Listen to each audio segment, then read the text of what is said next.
Hey guys, it's Kimberly from Backyard Homestead HQ here.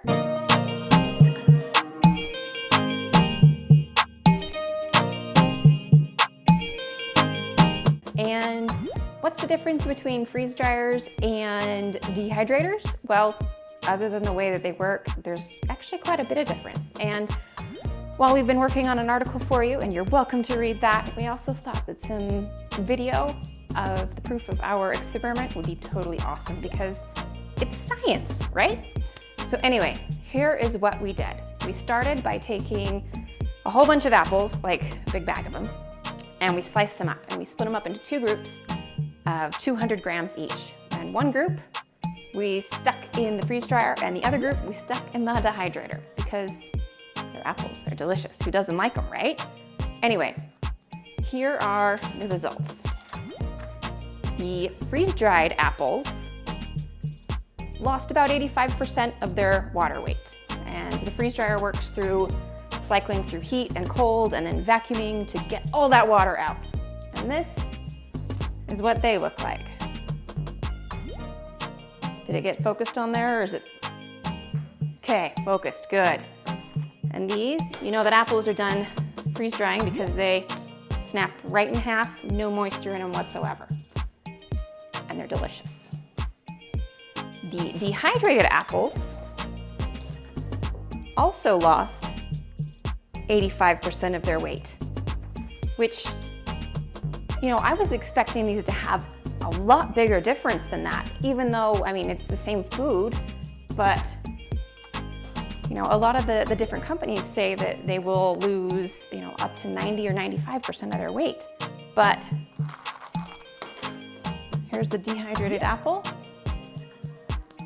Also snaps in half, although with a little bit more resistance than the freeze-dried apples. Also delicious. And just for comparison, because, you know, if you're gonna do something, you might as well be thorough, right? I wanted to show you a couple of other things. These are peaches, and I did not weigh these before I started the experiment. But these are fresh peaches frozen from our tree in our backyard. Get that in focus there? Perfect. I mean, they're good frozen, and the reason I froze them is so I can freeze dry them later. Now, I had a batch of them that I forgot about in the freezer, and so they look like they're a mix of freeze-dried or dehydrated. And honestly, they're horrible. They're all sorts of freeze-dried, like freezer burned rather, and they've accumulated all the tastes of everything else in the freezer. So I know that there are channels out there that say that this is an alternative to freeze drying, but it's only an alternative if you're okay with desiccated foods that happen to taste like whatever else you had in the freezer. So if you're okay with that, then yes, it works as an alternative to freeze drying. But if you want actual freeze-dried fruit that looks and tastes like the fruit, let me show you. Here's the peach and the apple. Look at these. You add a little bit of water and let them sit overnight. They're gonna taste and feel and have the same texture as the actual fruit. Or you can just eat them like this as a nice snack. And actually what I like to do with these is I'll go ahead and put them in a bowl of cereal, add milk, and then it's like I'm eating a bowl of Special K, but whatever cereal I want and with peaches instead of strawberries. So what's the difference then between freeze dryers and dehydrators? Well, the difference is how they work and in what the final product looks like. And now you know,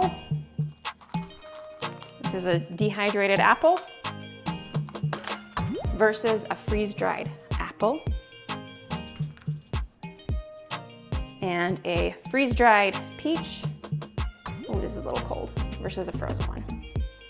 And I didn't dehydrate any peaches because I actually don't like them that way, and I don't want to waste food. Now, my chickens would probably eat them, but I don't have any left except for this batch, and that is headed into the freeze dryer later today. So if you found any of this information useful, please make sure you give this video a like and make sure you subscribe to the channel so you get all sorts of cool food storage and backyard homesteading tips, tricks, fails, and whatever else we managed to catch on video. And we'll see you next time.